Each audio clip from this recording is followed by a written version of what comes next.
Salam Rahayu, para sedulur. Hari ini saya bersama Mbah Tunjung. Kebetulan beliau sedang ada di Jakarta. Kita akan menginformasikan kegiatan kita selanjutnya. Sebelumnya, semoga para sedulur dalam kondisi sehat, bahagia, berkah selalu. Mbah, Ya. saya langsung ke pertanyaan aja, Mbah ya. Oke, siap Mas. Dalam rangka kita menuju 3 kota yang akan kita laksanakan, Pak boleh ceritakan sedikit apa sih Kundalini tersebut, Mbak? Monggo, Mbak. Oh, untuk tour ya Mas. Ya. Kita ngadakan tour yang diselenggarakan oleh Suruh Nusantara. Itu merupakan tim kita yang intern. Itu sudah melakukan dakwah dan tour ke berbagai kota untuk memberi paparan soal Kundalini. Ya sudah sering saya bahas, mungkin juga banyak di YouTube kan, di TikTok kan sama beberapa orang, mungkin para sedulur dimanapun sudah nggak asing lagi dengan apa yang disebut Kundalini, karena Kundalini juga sudah dikembangkan di berbagai macam wilayah-wilayah dan tempat-tempat organisasi spiritual ya, internasional. Karena Kundalini artinya sendiri, Kundalini itu bahasa Sanskerta, yang bahasa pengaruh dari India. Nah, tapi leluhur Jawa memiliki bahasanya sendiri, menamai Kundalini sebagai Tirta Kamandalu. Nah, itu berada di dalam sakrum tulang belakang. Nah, itu kita semua, setiap manusia memiliki itu. Nah, mangkok yang menampung Kundalini ini seringkali disebut oleh orang Jawa sebagai cupu atau cupu mani astagina, yang disastrakan ketika mencari Tirta Kamandalu. Tapi ada bahasa lagi yang lebih didalami lagi. Tirta Kamandalu itu bisa disebut juga sebagai Tirta Sanjiwani. Nah, ketika Tirta Sanjiwani itu juga bisa disebut geni rahasia atau agni atau api. Maka Kundalini itu sifatnya panas. Tapi dengan adanya panas itu merebus apapun saja untuk bisa menjadi matang. Maka dikonsepkan dalam ajaran sastranya lagi, ada konsep namanya digodok atau direbus di dalam kawah candra di muka agar matang, jiwanya agar matang, agar tubuhnya matang. Maka Kundalini harus aktif, api ini. Karena api itu melambangkan energi gerak. Ya, bisa disebut kroda atau bisa disebut api panas, bisa disebut birahi, bisa disebut dinamika. Nah, manusia atau jiwa itu harus berada di dalam taraf pergerakan, dinamika agar berevolusi untuk menuju tataran yang lebih mapan, lebih sempurna. Dan itu hanya adanya di dunia, di bumi. Karena kalau di atasnya lagi sudah sering saya jelaskan, alamnya namanya Jonggring Saloka itu sudah tenang, tidak ada lagi evolusi. Maka ketika para dewata yang pengen turun mengembangkan kesadaran, menumbuhkan kesadaran, ya harus berani turun ke bumi. Karena proses evolusi adanya di bumi. Ya. Sementara di bawah lembang, itu alamnya alam bawah. Alam bawah itu alamnya makhluk-makhluk yang konon adalah makhluk rendah, berfrekuensi rendah. Ini sulit berkembang. Sebagaimana orang depresi, orang stres itu gambarannya. Itu kan sulit. Kalau kamu kasih tahu, tidak bisa susah. Iya. Maka hanya dengan energi untuk menggiling mereka. Nah, ini dengan Kundalini tadi, menaikkan Kundalini untuk benar-benar Kundalini itu membenahi sistem di dalam tubuh kita. Karena Kundalini memantik seluruh cakra, spot energi yang ada di dalam tubuh kita agar teraktualisasi, terbuka dan teraktualisasi kepada seluruh tubuh kita. Karena kita adalah makhluk energi. Kita menggunakan energi itu 30% untuk sistem tubuh kita, 20% untuk aktivitas berpikir dan merasa.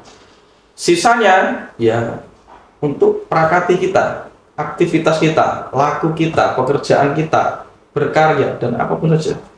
Kalau ini tidak terjadi recharge seperti ini, Anda akan mengalami defisit energi.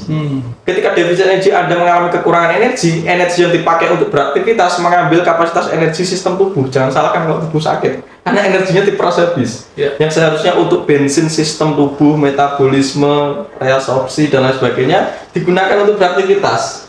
Jelas aus nggak dalam jangka panjang? Aus, kanker, diabetes pasti muncul.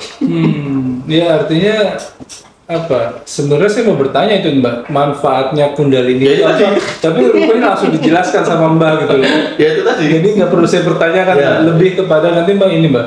Mungkin kita ada aktivasi ya, ada sedikit apa? Bagaimana aktivasi itu dilakukan? Bagaimana caranya? Mungkin Mbak kasih gambaran sedikit buat kita nanti, Mbak. Ya seperti yang sudah sering kita sudah laksanakan, bahwa saya menggali sampai bisa merumuskan seperti Kundalini ini kan juga menggali dari beberapa ritus kuno ya. Nah, ritus kuno ini sulit Mas ketika digali karena berbagai orang itu tidak mau diekspos dan dieksploitasi guru-gurunya. Karena itu tradisi sangat rahasia sebenarnya. Tapi akhirnya saya mencoba untuk menaikkan itu dan mempermudah, merasionalkan, mempraktiskan agar seluruh orang-orang dimanapun saja bisa menjangkau itu. Karena itu adalah milik kita. Karena zaman sudah berbeda. Karena sesuatu sudah harus mulai terbuka. Seiring zaman menawarkan krisis titik balik untuk memantik perubahan. Siap. Nah, dakwah kita adalah memberikan reinterpretasi ulang terhadap pemahaman yang bersifat substansial tadi. Kalau zaman dulu kita menyebut dengan bahasa Jawa kuno, maka Jawa kuno harus berani diterjemahkan kepada zaman sekarang. Kalau tidak akan habis. Karena ibaratnya kita tidak lagi soal ngomong cangkirnya, tapi isinya. Kalau sekarang banyak orang yang hanya ngurusi cangkir, tidak bisa. Bahasanya harus ini, bahasa leluhurku ini. Jangan pakai bahasa asing. Justru kita harus menerjemahkan ke bahasa asing agar orang asing paham tentang apa yang kita miliki. Ya, itu berarti begitu. Nah, ini tidak ada macam-macamnya, tidak ada yang kita sebut klinik, tidak ada horornya. Horor tidaknya tergantung kualitas mental berpikir Anda sendiri. Karena spiritual itu rasional, nyata, sistematis, dan terarah. Jangan dibesar-besarkan. Kalau urusannya itu macam-macam, itu berarti Anda sakit mental. Mental Anda sendiri. Anda mendapat informasi yang berlebih dan Anda belum pernah membuktikan, tapi Anda meyakini itu berbahaya sekali. Nah, ini kita terjemahkan dulu, kita cari bukti-bukti mulai dari substansi terkecil dari tubuh kita. Apa sih spiritual itu, gitu, Mas? Nah, nanti ketika di sana namanya aktivasi itu hanya membantu. Pertama dimulai dari aktivasi pikiran. Berarti kesadaran. Kita harus menjelaskan dulu mengaktifasi pikiran, karena selama ini ada informasi yang salah yang terus diyakini, belief system turun-temurun.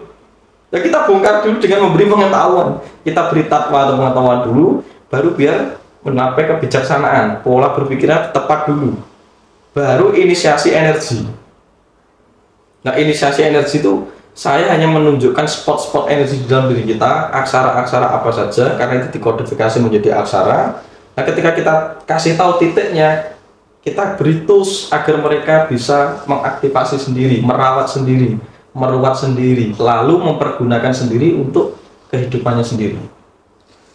Sangat gamblang ya para sedulur. Artinya Mbah coba memaparkan dengan gaya bahasa yang bisa dipahami dan dimengerti kita semua. Karena nggak semua kalimat itu nggak bisa diterjemahkan, nggak bisa diartikan, pasti ada clue-nya, pasti ada petunjuknya bagaimana caranya. Saya pikir nggak terlalu banyak Mbak ya. Kita tunggu aja kehadiran para sedulur kalau di 3 kota yang akan kita laksanakan Mbak.